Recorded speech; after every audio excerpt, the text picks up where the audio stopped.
YouTube channel मध्ये आपलं स्वागत आहे। तर बघा मंडळी, आज आपण खीर बनवणार आहे तांदळापासून। तर तांदळाची खीर कशी बनवायची त्याची पद्धत मी तुम्हाला सांगते। तर बघा, मी इथे हे इंद्रायणी तांदूळ घेतलेले आहे। हे 10 मिनिटे मी भिजत ठेवले आणि आता असे काढून घेतले वाटीमध्ये। तर आपल्याला हे मिक्सर मध्ये भरडायचे आहे। तर बघा, मी हे काजू घेतलेले आहे, बारीक असे थोडे जाडसर तुकडे करून घेतलेले आहे। आणि सुंठ आणि हिरवी वेलची मी बारीक कूट करून घेतलेला आहे। 1 वाटी साखर घेतलेली आहे आणि हे ओल्या नारळाचं खोबरं आहे। तर आता हे मी बारीक काप करून घेतले आणि मिक्सर मध्ये भरड करणार आहे त्याची। आणि हे दूध घेतलं अर्धा लिटर, साजूक तूप घेतलेलं आहे आणि हा मी खिरीचा मिक्स मसाला पण घेतलेला आहे। तर बघा, आता आपण पहिले तांदूळ दळून घेऊ। तर बघा, मी हे खोबऱ्याचं असा बारीक जाडसर वाटून घेतलेला आहे, जास्त बारीक नाही करायचं आपण ते।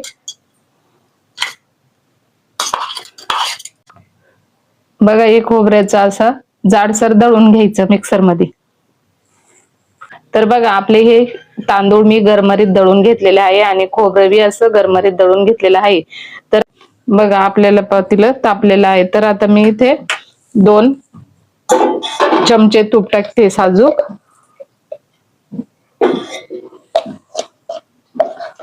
आपलं तूप कडलेलं आहे, त्यामध्ये मी हे काजू थोडे गरम करून घेते। त्यांचा थोडासा कलर हलकासा झाला की थोडेसे काढून घ्यायचे। हे आपल्याला लगेच नाही टाकायचे, नंतर टाकायचे।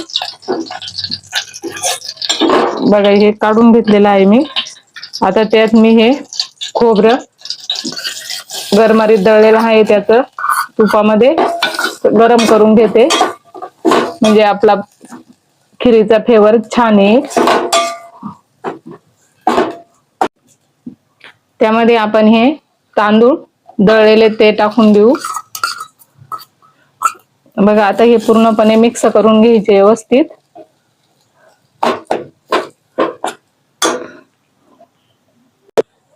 बघा, आपण हे पकडच्या साहाय्याने व्यवस्थित पकडून व्यवस्थित मिक्स करून घ्या,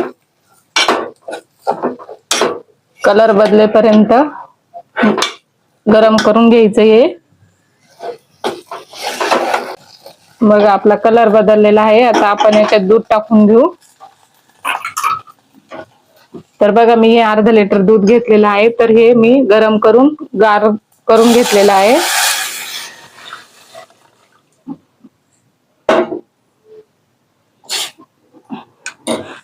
आता आपण ही खीर व्यवस्थित